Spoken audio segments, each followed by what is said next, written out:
On de retrouver pour le 19h à la une ce soir. Tanger, une ville presque reconfinée après l'apparition de nombreux clusters du Covid-19. Dès aujourd'hui, les restrictions se durcissent, les transports routiers et ferroviaires sont suspendus et tout déplacement à l'intérieur de l'espace territorial de la ville nécessite une autorisation exceptionnelle.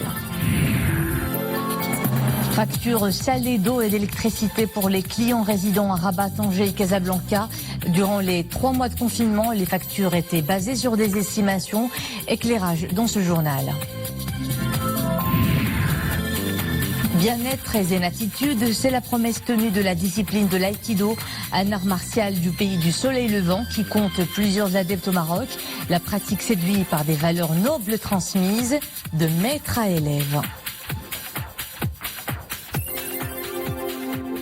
Avant le développement de ces titres, Sa Majesté le roi Mohammed VI a adressé un message de condoléances et de compassion à la famille de l'artiste feu Abdelhadim Chinaoui, décédé vendredi soir à Casablanca à l'âge de 85 ans des suites d'une longue maladie. Le souverain dit également partager les sentiments de la famille suite à la perte de cette grande figure artistique, se remémorant ses contributions créatives et pionnières au rayonnement de l'art théâtral marocain et implorant le tout haut de rétribuer amplement le défunt, de l'entourer de sa sainte miséricorde et de l'accueillir dans son vaste paradis. 191 nouveaux cas d'infection au coronavirus, 5 décès, un nouveau record de guérison, 651 nouvelles rémissions. C'est le bilan des dernières 24 heures. Ce nouveau bilan porte à près de 16 000 le nombre de contaminations et à 12 934 le nombre des personnes totalement rétablies, soit un taux de guérison de 81,2%. Le nombre des morts est passé à 255 avec l'enregistrement aujourd'hui de 5 nouveaux décès, soit un taux de létalité de 1,6%. À la une aujourd'hui, Tanger, une ville qui a l'air d'être reconfinée. Elle se barricade à compter d'aujourd'hui après l'apparition de nouveaux clusters du coronavirus. Les restrictions se durcissent à l'ensemble de l'espace territorial de la ville. Les services du transport public, routier et ferroviaire de et vers Tanger sont suspendus et le contrôle se renforce pour inciter les habitants à rester chez eux et à ne quitter leur domicile qu'en cas de nécessité extrême. Le point de la situation dans ce reportage de Mohamed Aïtchgar, Anissa Boumedi et Saïd Najah.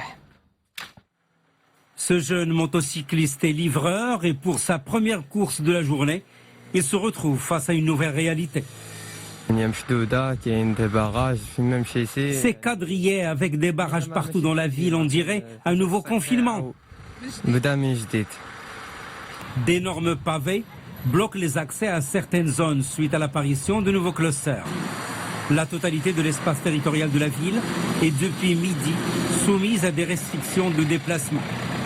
Les contrôles sont également renforcés, de même que les mesures préventives, distanciation physique, masque, téléchargement de l'application Wiqaitna, mesures d'hygiène, fermeture à 20h des marchés, des centres commerciaux, des cafés, des espaces publics. Je trouve que ces mesures sont nécessaires, mais j'espère que ça ne va pas durer. Désormais, les personnes se trouvant dans des zones où sont apparus les clusters Covid ne sont plus autorisées à quitter leur domicile qu'en cas de nécessité extrême. Une autorisation de déplacement exceptionnelle émise par les agents d'autorité est exigée. Au moment où on s'attendait à l'ouverture des plages, nous revoilà à la case départ. C'est de la faute de tous ceux qui prennent à la légère la propagation du virus. Dans un communiqué, le ministère de l'Intérieur souligne que l'allègement de ces mesures restrictives dépend du développement de la situation épidémiologique dans la ville de Tanger. Une centaine de nouveaux cas du Covid-19 en 24 heures dans la seule ville du Détroit avec l'apparition de nouveaux clusters, notamment au niveau des zones industrielles de Mroura et de Gznaïa. Comment se présente au juste la situation épidémiologique dans la ville avec ce rebond en contamination? Nous avons avec nous en direct de Tanger, Dr Abdelila Kahloun, médecin urgentiste. Docteur, bonsoir. Quel est votre commentaire sur cette évolution de la situation épidémiologique et particulièrement à Tanger, là où vous pratiquez? Oui, bonsoir mesdames, messieurs. Effectivement, il y a un rebond de nombre de cas, mais c'est surtout un rebond de tests, parce que plus on teste les gens et plus on trouve. On a commencé à tester beaucoup de monde dans les zones industrielles. C'est normal qu'on trouve plus de gens. Nous, depuis mars, on a vu quelques mille cas, parce que j'y suis depuis mars, depuis l'ouverture d'un hôtel à Tanger, et puis maintenant dans un site, un hôpital de campagne. Et on peut dire que la casuistique a un peu changé. En mars, on voyait, mars, avril, mai, on voyait des gens bien portants, mais qui étaient positifs. Ces derniers jours ou ces dernières semaines, on voit des gens de plus en plus touchés sévèrement. Et c'est ça qui devrait interpeller les gens, parce qu'on doit prendre plus de précautions, et vraiment le virus est là. On ne sait pas exactement s'il a viré, s'il a muté, ou c'est simplement une question de pandémie, comme ça. Mais il y a quelque chose a changé.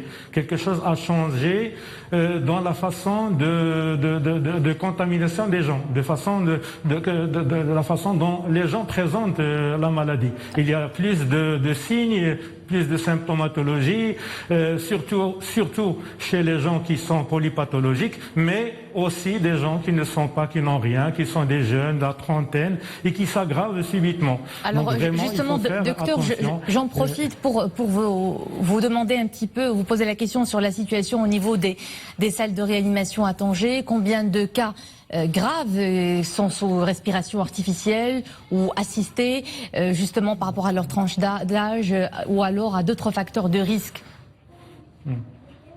Donc, du point de vue réanimation, il y a une dizaine de lits occupés en réanimation avec un support de ventilation. Et puis il y a c'est surtout ce qui est important, c'est les soins intensifs. Il y a de plus en plus de gens qui nécessitent des soins intensifs, c'est-à-dire une surveillance plus proche, rapprochée. C'est ça qui pose problème, et qui pourrait poser dans les jours et les semaines qui viennent, qui pourrait poser problème, parce que la réanimation, bon, c'est un petit pourcentage qui passe à la réanimation, mais il y a beaucoup de gens qui nécessitent des soins intensifs, et c'est les soins intensifs qui alimentent la réanimation. Donc, à mon avis, je suis médecin privé, donc je suis pas un officiel de la santé publique, mais à mon avis, il faudrait faire plus attention à trouver à améliorer le nombre de lits de soins intensifs. Alors, docteur, dans un communiqué cet après-midi, le ministère de la Santé parle, et je cite, du nombre croissant ces derniers jours des décès et des cas critiques d'infection Covid-19 dû au non-respect des mesures préventives. C'est dire, encore une fois, toute l'importance de ces gestes barrières pour circonscrire le virus, éviter sa propagation et éviter peut-être le pire, c'est-à-dire de devoir composer avec des cas graves nécessitant des lits de réanimation. Donc, comment peut-on rectifier le tir et faire barrière au relâchement qu'on a constaté, surtout depuis le début de la deuxième phase de l'allègement du confinement? Oui, absolument. C'est ce qui pose problème. Le relâchement, c'est principalement la cause du rebond de nombre de cas déclarés. C'est aussi donc la multiplication des tests, mais aussi le fait que les gens ne suivent plus les mesures barrières, donc les bavettes, la distanciation sociale, le lavage des mains. C'est surtout ça. Il y a un lâcher prise qui a augmenté le nombre de cas déclarés, mais pas les cas graves, parce que les cas graves, je crois que c'est au niveau du virus, et il faut pas chercher autre chose. D'accord. Docteur Vila Kahloun, médecin urgentiste à Tanger, merci pour cet éclairage. Et on enchaîne avec ce communiqué du ministère de l'Intérieur selon lequel les autorités publiques procéderont à la fermeture des quartiers qui constitueraient de nouveaux foyers d'infection, en ce sens qu'ils seront bouclés. Les mesures de contrôle renforcées, les entrées et sorties fermées, comme ce fut le cas à Tanger, où plusieurs quartiers ont été fermés. Le ministère rappelle que les autorités publiques ont fermé dans certaines régions toute unité de production de services ou de tourisme qui n'avait pas veillé au respect des règles du protocole sanitaire en vigueur. Le département souligne que sur la base du suivi quotidien du niveau du respect des orientations préventives adoptées dans le cadre de l'état d'urgence sanitaire et eu égard au développement de la situation épidémiologique dans notre pays en période estivale, un manque d'application a été observé chez certains à travers des comportements irresponsables portant atteinte aux mesures préventives et sanitaires. Aucune légèreté ne sera tolérée sous peine d'appliquer les dispositions répressives à l'encontre de toute personne qui violerait les règles établies, conclut le communiqué. Et puis sachez qu'à partir de ce samedi, le versement ou le troisième versement des aides destinées aux ménages opérant dans le secteur informel et ont perdu leur source de revenus du fait du confinement sanitaire va être lancé. Les versements s'effectueront de la même manière que les tranches précédentes. Le chef de ménage qui a déjà bénéficié des 2 premiers versements doit envoyer son numéro de carte d'identité par SMS au 12 12. Le message doit être envoyé obligatoirement du même numéro de téléphone que celui qui a été utilisé pour les opérations précédentes. Ces déclarations devront se faire entre mercredi 15 juillet à 8 h et vendredi 17 à minuit. En arrêt d'activité depuis le début de la crise sanitaire, le chantier naval du port Bnin Sar à Nador retrouve son équipage. Une reprise visiblement difficile pour cette unité de construction et de réparation de navires, accusant un repli de production à hauteur de 75%. Et ses responsables aspirent à compenser un gros manque à gagner. Zober Bargage et Marie Messi. Après 3 mois d'arrêt occasionnés par la crise sanitaire, le chantier naval de Nador commence à recevoir ses premiers chalutiers. L'heure est aux gros travaux. Entre réparation et construction, l'équipage ne relâche pas ses efforts, encore moins sa vigilance. Nous veillons à ce que la distanciation physique soit respectée entre les membres de l'équipage et eux et les personnes qui visitent le chantier. On évite les contacts, les salutations, on se désinfecte constamment, chacun est muni de son masque. On a prévu des zones délimitées pour chaque ouvrier.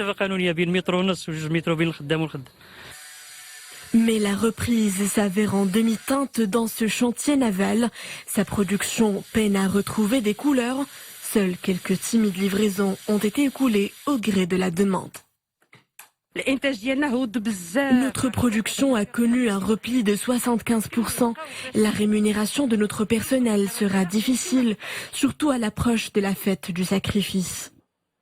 De nouveau opérationnel à l'image des autres unités industrielles, notamment dans le domaine des produits de la pêche, cette infrastructure portuaire rebondit après un coup dur. De quoi rendre au port de Bnin Sar sa vocation de pourvoyeur d'emplois liée à l'industrie navale et halieutique dans la région. Dans le monde, la menace d'une deuxième vague épidémique s'intensifie. L'heure est en tout cas au reconfinement dans plusieurs pays. La Hongrie se ferme. En France, les tests virologiques seront systématisés dans les prochains jours dans les aéroports. Le comité scientifique n'exclut pas une deuxième vague en automne. L'Allemagne voisine s'inquiète d'une deuxième vague au retour des vacances. Et en Floride, État américain qui détient désormais le record de contamination, 15 000 en 24 heures, eh bien, les autorités n'excluent pas non plus un reconfinement dans les zones les plus affectées. Dans le reste de l'actualité internationale, ce lundi, le président polonais sortant, le conservateur Andrzej Duda, a été réélu de justesse pour un nouveau mandat de 5 ans. Il a obtenu 51,21% des voix contre 48,79% pour son rival, le maire de Varsovie, Rafał Trzaskowski. Selon les observateurs, le résultat, ce dernier lui donne la possibilité de devenir une figure clé d'opposition libérale face au parti conservateur nationaliste, avec le pari d'améliorer les relations avec l'Union européenne, rendues difficiles depuis l'arrivée au pouvoir du parti conservateur. C'est un coup dur pour une bonne partie de la population à Rabat et dans les villes également de Tanger et de Casablanca. Des factures d'eau et d'électricité au montant exorbitant. Environ le triple d'une consommation habituelle leur sont parvenus ces derniers mois. Une situation survenue en période de confinement car les montants étaient juste communiqués sur la base d'estimation. Yassine Benjeloun et Oumaï Maramdi. Ce matin, l'agence du délégataire de service est de nouveau prise d'assaut. Cela fait plusieurs semaines que les clients affluent. Excédés, ils viennent réclamer leur dernière facture d'eau et d'électricité était salée. Les factures de ces 3 mois de confinement étaient trop élevées. Je ne peux pas payer un aussi important montant d'un coup. J'ai donc décidé de venir à l'agence voir s'ils proposent des facilités de paiement. Même situation pour ce père de famille, sa facture a explosé. Et en période de crise sanitaire aggravée par le confinement généralisé, il ne peut s'affranchir de la somme. Son dernier recours, demander un paiement différé.